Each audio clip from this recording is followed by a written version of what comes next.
Sometimes that ends up being an entire lifetime.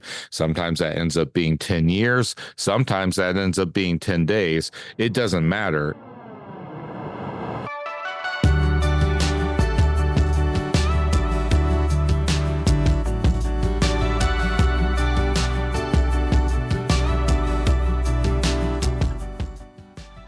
Welcome to A Productive Conversation. I'm Mike Vardy, and it's another episode of PM Talks. This is the monthly series where I'm joined by my good friend Patrick Rhone to talk about a subject, and we kind of riff, and it just feels like a different kind of organic conversation compared to our other episodes. And this time around, because we both have books that are either out or are coming out, we wanted to dive into the craft of writing.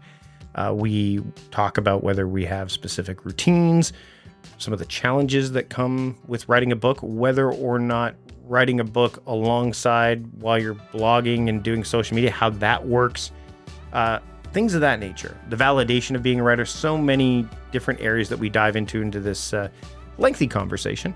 But again, I love having these chats with Patrick, and during the episode, we'll talk about our books. You can check out both of the books as links in the show notes. So let's get to it. Here is my conversation about writing on the latest installment of PM Talks here on A Productive Conversation. Well, hello there, sir. Hi. How are you? I'm doing okay. Good. I am a little bit sore and tired. I've been rigging at circus, as it were. Not as it were. That's what I've been doing. actually been. It is the spring performances right now. So I have been doing that thing and rigging at circus, keeping you busy as we. So as of this recording. So when you're listening to this, so this episode I think is coming out in, I want to say June. I think. But let me double check. I think we're that far ahead. So well, by June I'll be in the middle of rigging the rehearsals for the summer performances. So I'll still be rigging. That will still be true. Non-stop rigging, just rigging season for me, as it were. Right. Well, I mean, and the thing is, we're not doing video for this in terms of people to watch it, but if they did, they'd know that we're recording this in the days that the NFL draft are taking place. I'm wearing my Bengals. I'm wearing my Bengals jersey, my Bengals, drinking out of my Bengals coffee cup. I'm fully decked out. What I like about I'm not wearing Vikings gear for those not watching. Well, for those that like, I think this is actually a nice tie into some of the stuff we want to talk about, but there's something about the NFL draft where I will watch it, but like in the background, kind of like, remember we've talked about this before with pro wrestling, right? Like I can do other things while wrestling is on. I can do other things while, I mean, the NFL draft is a lot of yak, yak, yak, yak, yak. Here's your pick. Yak, yak, yak. Like there's just a lot of that. And when you only really care about one team, you can pay attention to like who's been drafted, but you don't need, So I will maybe 2% of it. Exactly. Well, and that, so I can do like, in some instances, I can do some, some administrative work, but a lot of time I find, and I know Rick Rubin talked about this too, because he mentioned this. We've talked about Rick Rubin a few times in this series. Is he would actually do work with wrestling in the background, like he could kind of be in two places, because again, there's just this. It's not. You don't have to invest a lot of attention into those things, right? So for me, I will spend time when those kind of things are on, and particularly the NFL draft, because it starts, I mean, again, I'm on the West Coast. So for example, today, as we're recording this, it'll start at 3 p.m. Pacific time. That's still like, that's in my prime time in a lot of ways. So I am sitting there going through material, looking through, like, for example, all of the drafts that I've done inside of drafts to see, hey, is there something more I can do with this, et cetera, et cetera. So it is a form of, quote, tandem tasking, but I won't sit there and actually do any deep writing. I think that's something that do you have, when you are like, do you have any atmospheric stuff going on when you're trying to do when you're doing any sort of work, or do you seem to me to be like it could be a low ebb, but anything that's got peaks, you're like, no, get me Yeah, out of here. exactly. I can't. Uh, I actually, in general, need quiet, need silence. Occasionally, I can, or background noise, like coffee shops are fine Yep. because it's kind of this cacophonous, white noisy sort of situation, brown noisy sort of situation. So, Mhm. coffee grinding and people talking and all that stuff. That's not, but like music, especially anything with any sort of words in it, forget about it. Right. Anything that whereby my attention can shift to it, uh and focus on it easily. I can't do. So your tolerance level is see, and we've talked about tolerance when it comes to precision as Yeah, well. yes, So the yeah. tolerance is very low for that My kind of stuff. tolerance is pretty low. Right. Now, that said,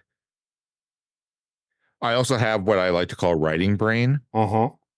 And when writing brain kicks in, it's all writing brain can think about. It's all my brain can do is thinking about this thing, and I have to. I find the soonest possible moment I can sit down and get that out. Yeah. Otherwise, that will be my background distraction for everything else I'm doing. Right. The other day, and it picks the most inconvenient time. I was just gonna say, I will add. yeah, the other day I'm lying in bed and I had this idea I wrote it down because it was, when you're in again the least opportune time, and you're like, we know this. It's like we got to get out of our head now. But like, well, Yep. maybe like we still have that kind of, Yep. I wouldn't say struggle, but that. So I wrote down this phrase kept going through my head. What is time without you? What is time without you? And I wrote down, like, it was almost the beginning of like a poem. So I wrote like everything and nothing. And that's as far as I got. But I know that the kernels of that are there. And I needed to get those kernels out, like the seeds, I guess. Yeah. Right. Yeah. And it's true. This is why, we are both champions of like the get it out of your head, capture it, no matter what level it is at, because I know I can go back to that. Maybe even during some of the, I can expand on it a little bit during the draft. I will, I will tell you that if I find something like that, the mute button is super handy because I can mute it and go, okay, Exactly. Be quiet, Rich Eisen. I'm trying. but if I didn't get that like out of my head at that moment, I am convinced that phrase would have been gone. I am absolutely convinced. And by the way, I don't know what's going to come of it either. No, and I think no. You just know that there's a there. You know what I mean?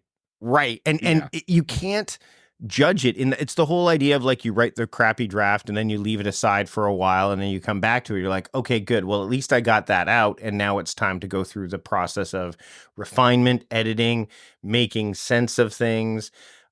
Which I definitely cannot do if there's noise going on. Like I need to have, I can go with like instrumental music and things like that, but I certainly can't have any words enter the fray, because if I'm looking at words to try to decide if these are the right words or to audit/edit the words, having any other words enter my mind in that moment just can sabotage that whole experience.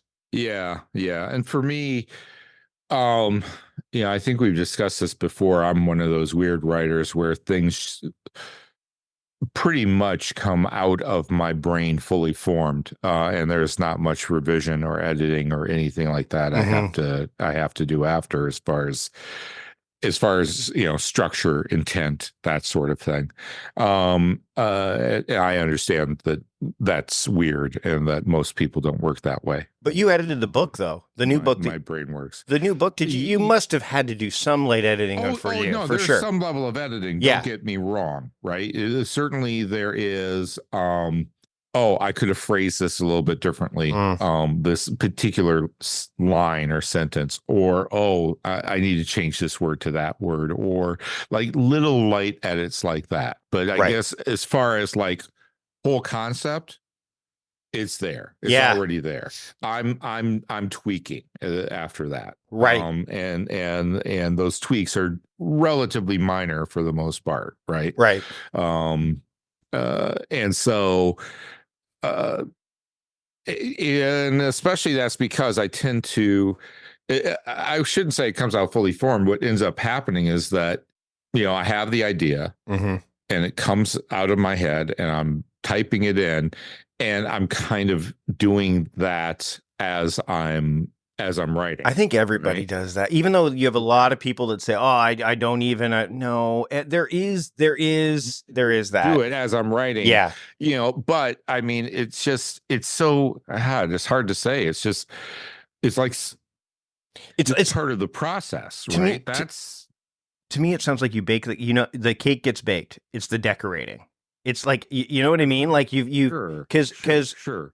For some people, it's just they get the ingredients out, right? Like, okay, I got this and this and this and this, and then but when you say that it comes out quote fully formed, and I'm air quoting this, right? Which because I don't think it is full, but it's yeah. The concept is there. You've baked it, like you're beyond the raw materials. I would use this analogy. If we're going to use a food analogy, I would say that this probably captures it even better, which is as I'm baking the cake, I'm taking little taste tests of the batter along the way. Oh, see, right. And it's like, ooh, this could use a little bit more flour. This is a little bit too sweet. Right. This is a little bit too. I maybe need a little pinch of salt in there. You're like the mixologist that takes a sip of the drink before they serve it to somebody else. Right. Yeah. You take the little straw and you do that and you throw it away. It's like, nope, that's not right. You put a little, yep, that's right. You know, exactly like that. And that pretty much captures the initial creation process, the initial from the brain to the page, as it were, process. I'm doing that along the way. And, even like, well, maybe I should have put in the egg before the milk. Let me do that again. Or measured, because baking requires like a measurement precision level that is, Oh, crap, I didn't put enough of it. Baking is probably the wrong analogy, to be honest with you. It's probably just general cooking, right? Fair. While you're making some sauce and you're tasting it along the way. Look at us. Like, oh, okay. Look at us writers using metaphors Alfredo like stuff. crazy. Yeah, well, who would have thought? I know, right? This book that I wrote, The Productivity Diet, a practical guide to nurturing your productive potential, has seen various iterations over the last number of years since the Productivityist Playbook, to the point where when I saw Quentin Tarantino ditch his latest movie script, The Movie Critic, it echoed some of the thoughts I had about this book, even after the Kickstarter campaign. And that's not to say that I don't have books in me. I do. It's just, for me, the hardest part about this book was knowing that this book was one that should have been out 5 years ago, 6 years ago. Yeah. Okay. And we've had this conversation before. Yeah. And it took just this sense of the only way. First off, it's a good book. I'm happy with it. I am. I'm not sitting here going, well, let's get it out of the way and move on. But as a writer, you are, at least for me, I'm not just thinking about this book. I'm thinking about the subsequent stuff that I want to create. And because this book has been there in the, in the background and in the foreground and like in different phases, it has taken up a larger portion of my writing career than I anticipated. And not, that's not a bad thing necessarily. I think I'm coming out of the other side of this book going, okay, now I know where I'm going with the rest of the books that I've got. Yeah. Which is feel that. It's such a painful process. Like writing a book people want, you've heard this phrase, people want to have written a book, but they don't like the writing of the book. Yeah. And I would say even for writers, you're kind of in that, it's like the writing process is hard because especially when you're writing a book that's like a guide or a framework, is that that there's dynamic elements to it. So for me, there was always like, well, will this still be this way later? And I kept getting stuck on that premise, even though that was a more so it wasn't, Because you can engineer a book to say, well, to click here to download the latest reason. Like, you can do things like that to make that a moot argument to a point. But I just found that those arguments were just my resistance, my imposter, all those things getting in the way, going, see, like, maybe this is not the book. Move on to the next one. You're like, no, no, no. This is the book I promised. This is the book that leads to the other ones. Like, I had to figure out a way to make the process part of the larger picture. And that was the hardest part about this, because the delays, and I'll say delays, the delays were on the creative end of things, were something that took me a long time to get past. And initially I thought it was, well, my initial thought was it was because of this factor or this factor, or this factor. And it was just the mic factor. Like, that's all it was. You know what I mean? So, and there's not a lot of vulnerability. Like, when you're reading a book, your book for you, like, that's definitely a more personal kind of book, right? To a degree. Yeah, but a similar sort of situation, right? Where, it wasn't until actually I went to, start the actual publishing process of this book. And I noticed the publication date for This Could Help, which was my last book, which was 10 years ago.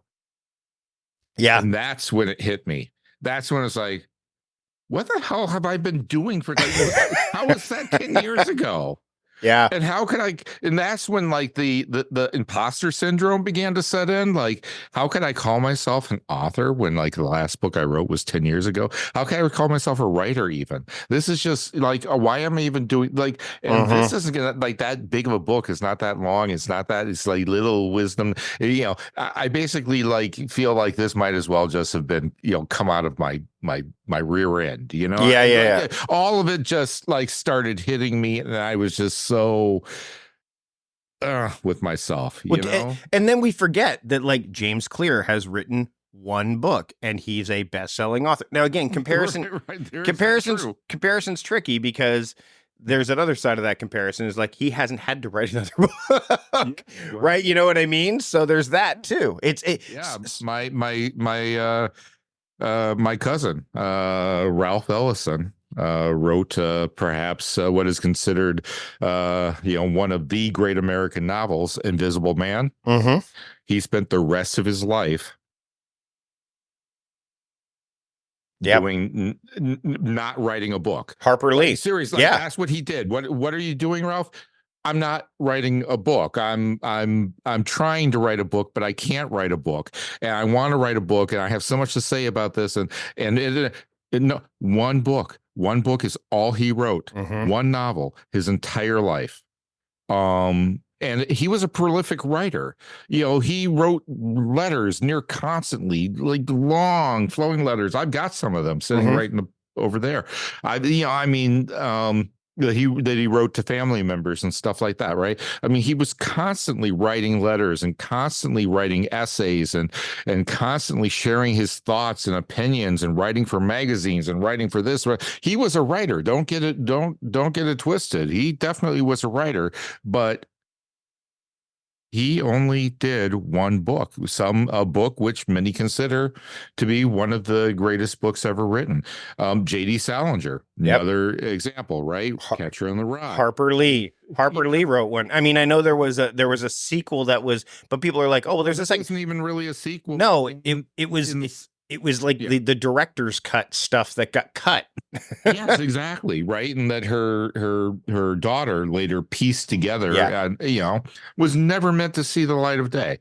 And so, bottom line is that sometimes these things happen when they need to happen. And yes, a lot of times it is the author just getting in the way of themselves. Yeah. And yes, that is part of the process.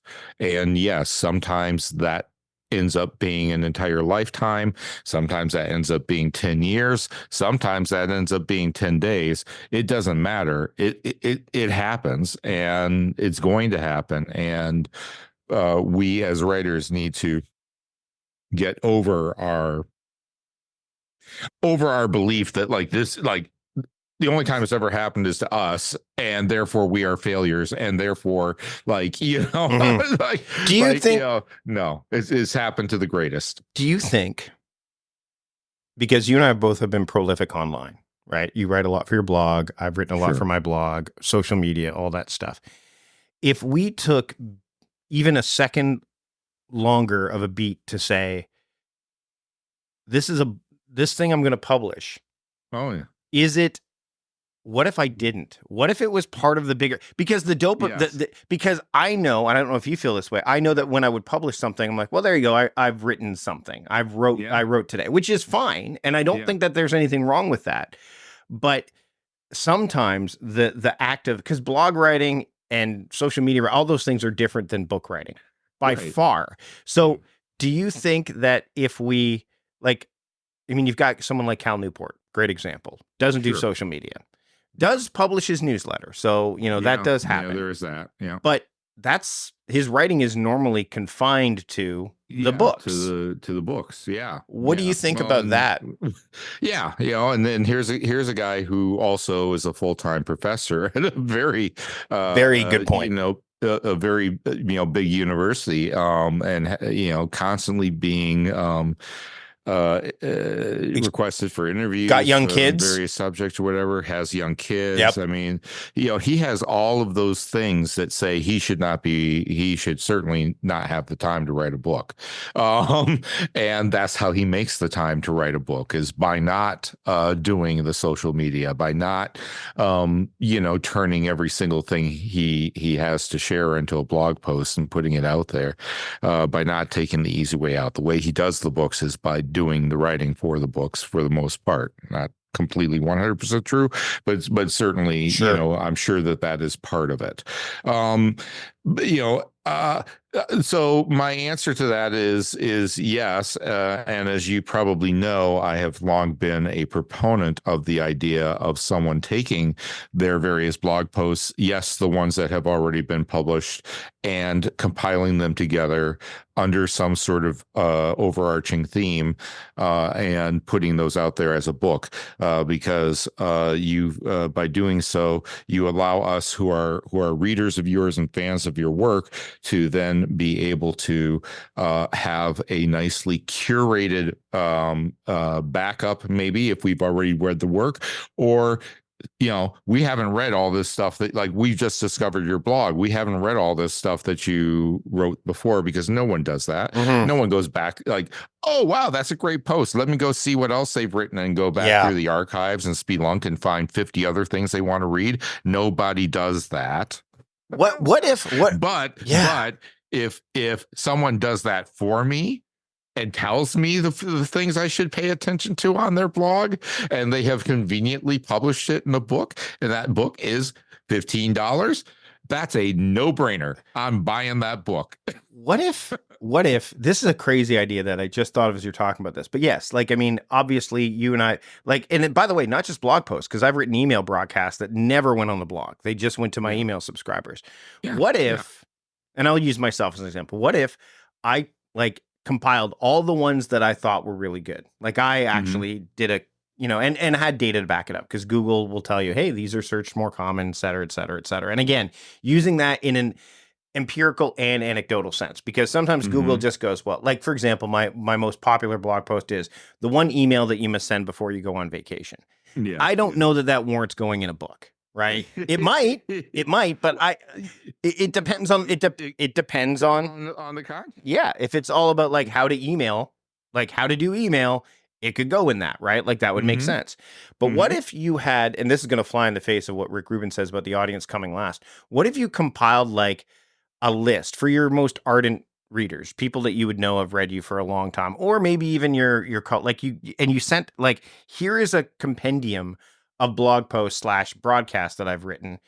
Which ones, like, vote, which ones would you like to see in a book? Like, almost do like, almost like a, again, it's a, well, I mean, I think Movable Feast was something along the lines of what Hemingway wrote. I know it was more like a journal, but I mean, we've seen that. Like journals have been published, as actual, like, So what if one of my favorite books is the journals of Henry David Thoreau. Right, right? I love Thoreau's. I mean, it's a beautiful collection of his work, and once again, somebody who wrote very little book wise, but wisdom wise, it's all in the journals. Yeah, yeah. It would be a simpler way to, like, if I was to do something like that, and this is just me spitballing, and then obviously go through those posts, and because they could use a bit of a refresh, so that does number one. Sure, but number two, you compile them into a book. Go, hey, here's whatever you call that book, and you're right, theming it would make a lot of sense.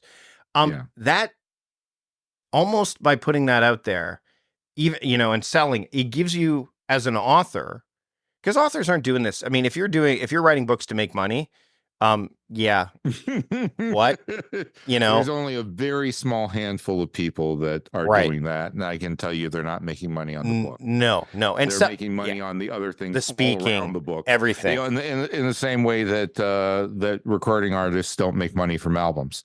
Right. They make money from touring. Right. They make money from merchandise or songwriting. For songwriting. Yeah. They make, but they're not making the money on the actual recording itself. So as Dolly Parton famously said, I'm so happy for Whitney Houston recording this obscure country song that I was track 7 on some album I did back, I Will Always Love You, because she's made me a millionaire. Thank you very much, Whitney. Yeah, exactly. And that's, so to me, I almost wonder if it's the validation of being read, right? Like it's it's a craft, right? So if you were to, if I was, I mean, again, and I have other book ideas, like, make no mistake, that are not, reproductions of the blog post per se. They may be inspired. And that's another thing too, is I know that, and I know you've done this. I know a lot of people have done this, where a blog post just landed, and then people are like, well, can I expand upon that and turn that into something more? Right. Like, so for example, if I'm talking about being a night owl and people are like, oh my gosh, this resonates, that's the book. Right. And that's something that's being worked on.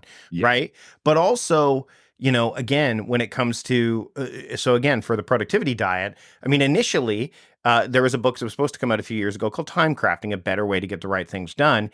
And it just wasn't, things didn't align right. It wasn't a good fit. And I, frankly, like you pointed out, like, I wasn't ready. That book was not, I wasn't ready. That book wasn't ready, and it wasn't something. And so the book that the productivity diet is essentially a, evolution of what that book was going to be, along with time, like with the time of, between those, of what I've learned, but also knowing where I'm going. So blog, I think if you were to take things like your, again, blog posts, and you could, again, put them into a book format, again, looking at your social media posts, which if you do that and saying, oh, well, this landed, number one, like, then this is something I should dig deeper into. But I also think there's value as a writer in exploring something that you think is valuable, regardless of how it lands initially. So, for you being an example, I wrote for you because there were situations that my daughter was running into, things that that were happening in her life, or with her relationships, or with decisions she was making or not making, that I wanted to either I knew, at the time I said something to her and she was just like, blew it off because, well, she's a teenager and I'm her dad and that's what they do, or things that were like, I'm not even going to, like, I know if I tell you how you could have handled this better now, it's not going to go well. It's just going to make you more angry. And so let me just write this down, and some time in the future, I might be able to tell you. And so, yeah, I think never be surprised at where the potential books might come from. Right. They might be in your tweets. They might be in your blog posts. They might be just in, things you want to say to your daughter or your son or your wife, your spouse, your husband, whatever, that like, you can't just say out loud, right? Mhm. But they are things that not only would address that situation, right? I could write a blog post on how not to constantly misplace things. And that would be completely based on the fact that my wife constantly misplaces things and makes up all sorts of excuses, valid excuses, some of them, Sure. as to why that is. For instance, well, girls don't have pockets. Well, that's true. For most girls' clothing, lacks appropriate pockets to be able to stick your keys into or stick your phone into or whatever. But there's some of it that's completely solvable, right? Mhm. Coming up with a routine around that, right? Right. This thing always goes there. This thing always goes there. And consciously thinking about every time you pick up the pen, this pen always goes back to that place. Right. Right. Yep. So that if you get into that habit, if you get in that routine, your likelihood of misplacing this pen is going to be diminished, and you can almost guarantee that when and if you do, it's because you failed your simple rule of this thing always goes there. Patrick is waving a fountain pen at me right now. I'm pretty sure that's a Yeah. fountain pen, isn't it? That is It's a fountain Kaweco fountain pen, isn't it? pen. It is a Kuwait. I knew it. See, I'm getting that good at recognizing them. I'm pretty impressed. I'm pretty impressed. Give yourself a star. But you get what I'm saying. Totally. That could be like a whole post of like lower, or a whole essay, a whole chapter of a book of like. It could be a children's book. It could be literally a children's book. It could be, there's so many ways. But whatever. That could be a thing, right? And now you can think, well, what else could be with that thing? Right. Okay. I've talked about habits, I've talked about how to not lose things. Right. Yeah. Maybe, I write about how to remember things. Right. That seems like the next chapter in that how to not do this book, right? People want to, they're going to want to read this book now. You're going to have to make this into exactly, right? But you get what I'm saying, right? Is that like, you never know where that one blog post could actually be the building of the book, right? That one tweet or that one situation in your life, or that one thing that you want to tell that one person can be that bunch of things that you tell to everybody, right? And that's, I think, kind of my approach. And I will say that this book that I just wrote was like, well, let's see. I wrote this to give her on her 16th birthday, but there's a lot of stuff that's probably going to happen between now and 18. Maybe there's more stuff I'm going to need to tell her. For you too, but TOO. Right, of course, right? It's a no-brainer, right? And then there's a lot of growth that happens, say, between 18 and 21, right? Especially in college. And especially like this is, what are the things that you want to say to a young lady who, a young adult now, who has gone to college, has maybe done some travel, has maybe done some study abroad, whatever. And like, what are the things you want to say to a young woman about to enter the business world, the work world, the world where her parents not only can't save her anymore, well, they stopped being able to save her starting with college, to be honest with you, but also probably aren't paying for it either.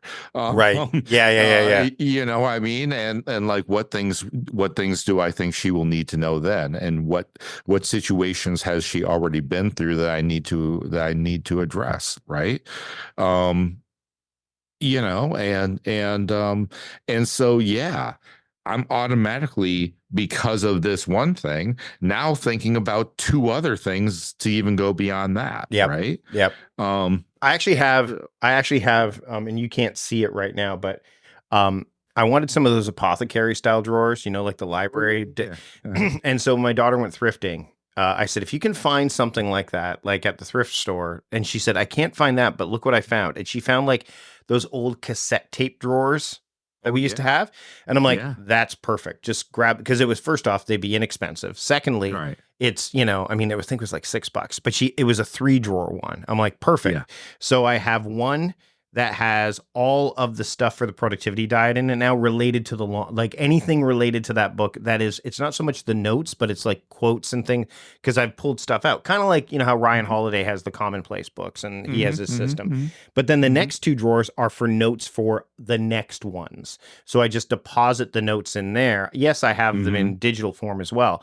But if I'm capturing it, I can just rip a page out and put it inside that. Or if I have an index card, I can throw it in this drawer. Mhm. So when it's Mhm. time to start the work on it, I'm like, there's the drawer. Here's all the stuff. Let's go through it. And it's just the when you have those like ideas that start to germinate from existing things you've already done, to have a Mhm. place where they can land and stay is smart. It's wise, Yeah. because that way you have a jumping off point for when you're ready to get into that work. And I know that there's a lot of people that say, well, I focus, like, I know I've got an author friend of mine who, when other ideas come to the fore, instead of saying, well, this belongs in a subsequent book, they try to find a way to get it into the book they're working on. And more often, and they're Mm. quite successful at doing that. So Mhm. like Mhm. that's not a Mhm. wrong approach.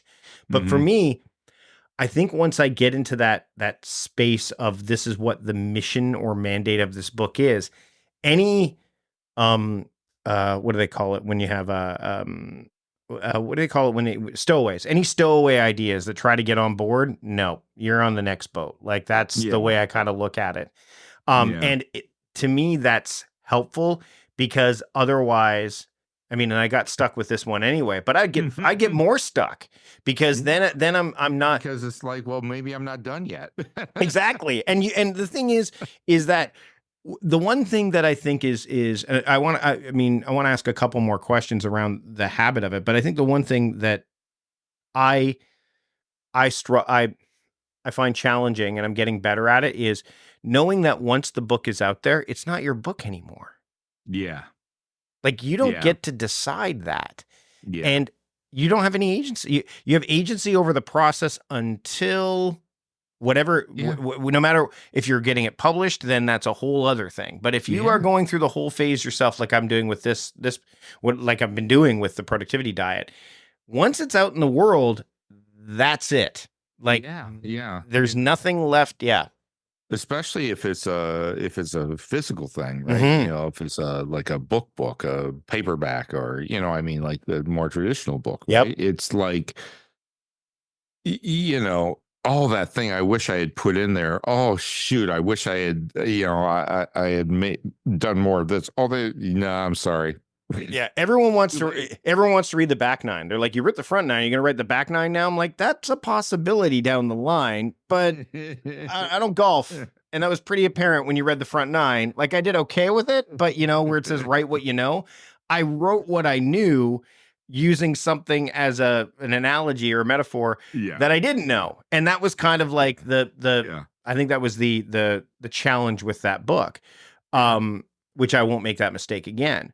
But Yeah. what I was going to ask you, because I know you're a night owl like me, but I also know I want to know your thoughts on this whole um, setting aside time to write that's very specific versus not.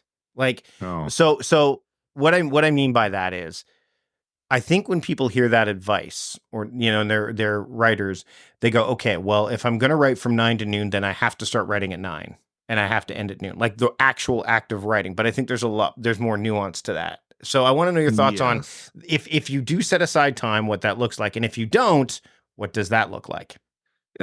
So the answer to that is no, I do not set aside time. Like I said, writing brain kicks in whenever the hell it feels like kicking in. Mhm. And that's generally when I do it, assuming I'm not in the middle of some other thing. Right. But even if I am in the middle of some other thing, I know the moment writing brain kicks in, I've got to make that time, or else I'm never going to get rid of it. Yeah. And that's just the way that my brain works. And I know so much of this is like, keep in mind, right? Writing is a very personal thing and a very kind of creative thing. And because it's a creative thing and because it's a personal thing, there really are no rules. And if you read any book about writing or how to write or this, that, and the other, and they say, anyone says you have to do it this way, you should discount that book right out of hand because it's just not true. You have to do what works for you. And there are the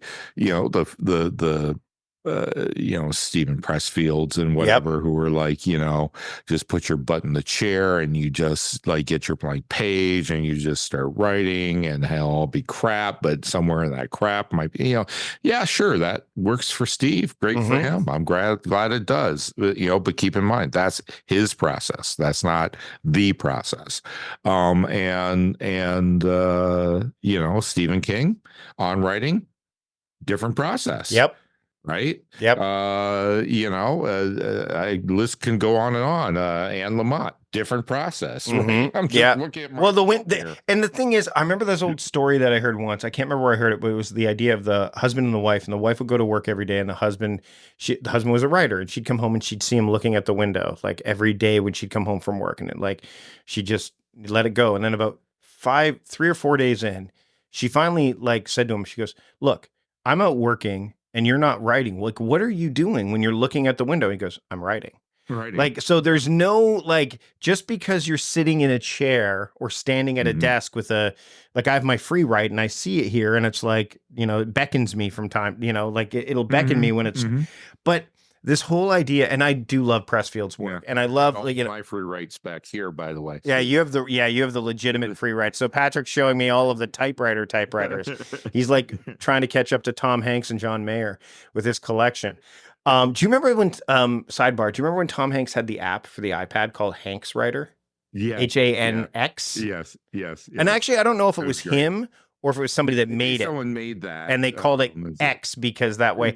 And it was didn't want to get and it was basically you could turn the iPad keyboard into the sound. It would work and it would sound that way. But you could buy additional ones. It was kind of like when Paper by 53 came out, and you could buy different pens and different papers. It's very similar. But I'm with you. I know I'm better at writing later in the day. I know that. But later in the day isn't always convenient with family stuff and so on and so forth. So I will set aside time, but that time isn't necessarily, quote, Mike, typing on a keyboard.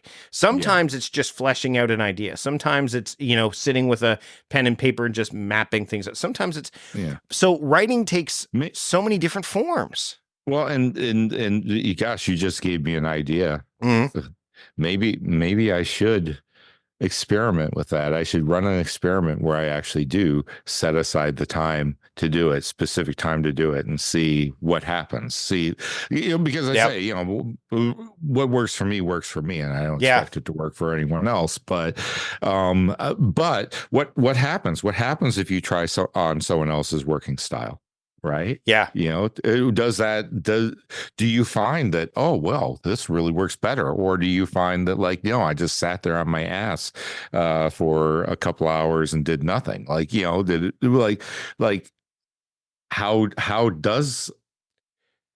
how far do you judge the process? How far do you judge? Yeah. How far, if you do what Pressfield says and put your butt in the seat, but you don't do a lot of writing, are you judging your ability to follow through on the process? Are you judging the process? Yeah, exactly. What's the issue there? Yeah. Right. I'm not sure. Yeah. Cause it's kind of like exercise, right? Where you're I'm going to go exercise and then you don't get the results within a few days and you're like, okay, I'm going to change it up. Sometimes you got to stick with something, but the question is what does that something look like? Yeah, well, exactly. Well, and as I state this in the back in the production notes of my book, for this particular book, because it was situational often, because it was literally we had just had a conversation. Beatrix gets out of the car at school and I'm sitting there in the parking lot on my iPhone and the notes app, writing up that draft. And this entire book was drafted in Notes app on the iPhone Yeah. because of reasons like that. I was capturing oftentimes in the moment. Mhm.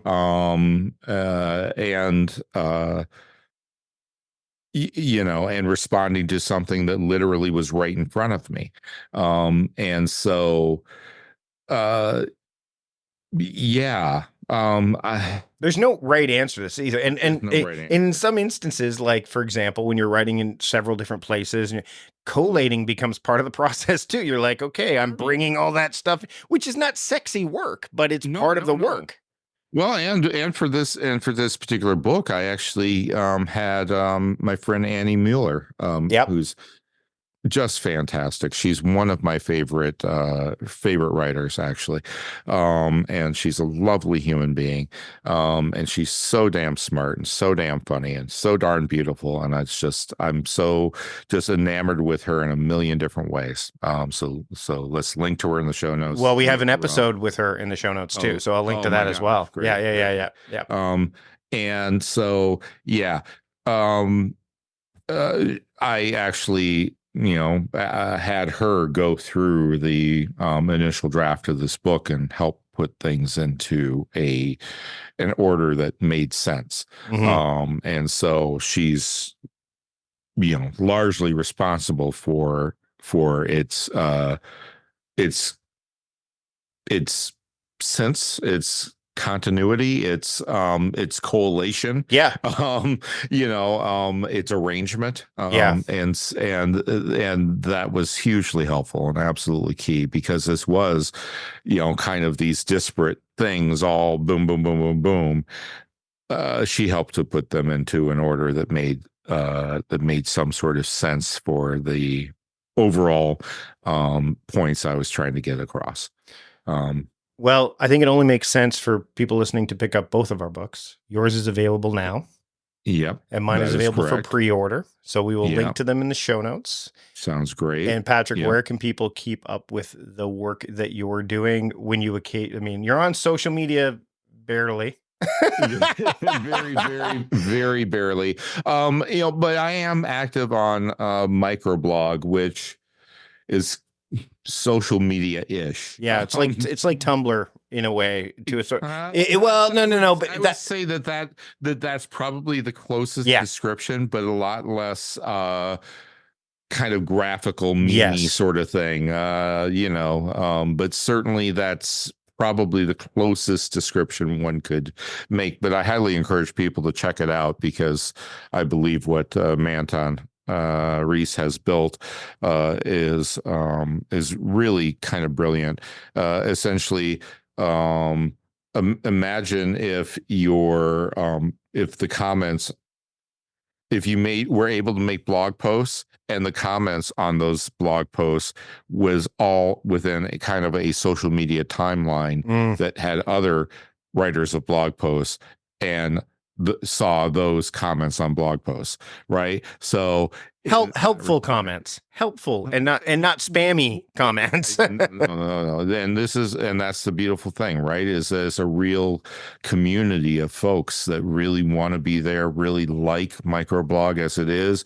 It is, there is a community manager that does an amazing job of kind of policing things. But it's rare that she has to, because it is so, people understand, and like the Seth Godin phrase of people like us do things like this. Right. Yeah. There's a nice tribe mindset there, where everyone kind of is able to police and say, well, what you just said really might have made me angry or pissed me off or whatever, but I'm going to engage with you in a respectful manner around it, because people like us do things like this. Right? Patrick, this, as always, another great conversation. Thanks for joining me today. I will see you next time. Thank you, Mike. I love being here.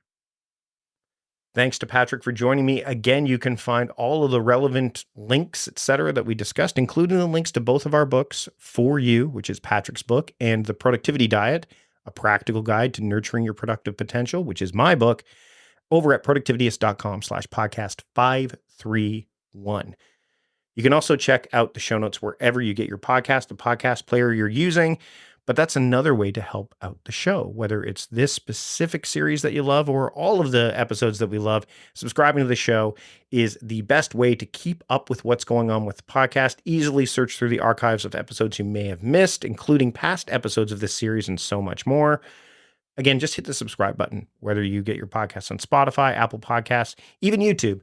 That way you don't miss a single episode of the show and you help out the show at the same time.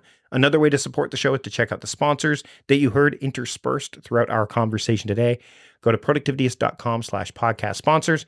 Check out those that resonate with you. Click on those links. That way they know that we sent you there. That's it for this episode. Thanks so much for joining me and Patrick on this episode. Looking forward to bringing you another episode in this series next month, as well as another episode next week of our regular Productive Conversations. Until then, I'm Mike Vardy, the host of A Productive Conversation, reminding you to stop doing productive and start being productive. See you later.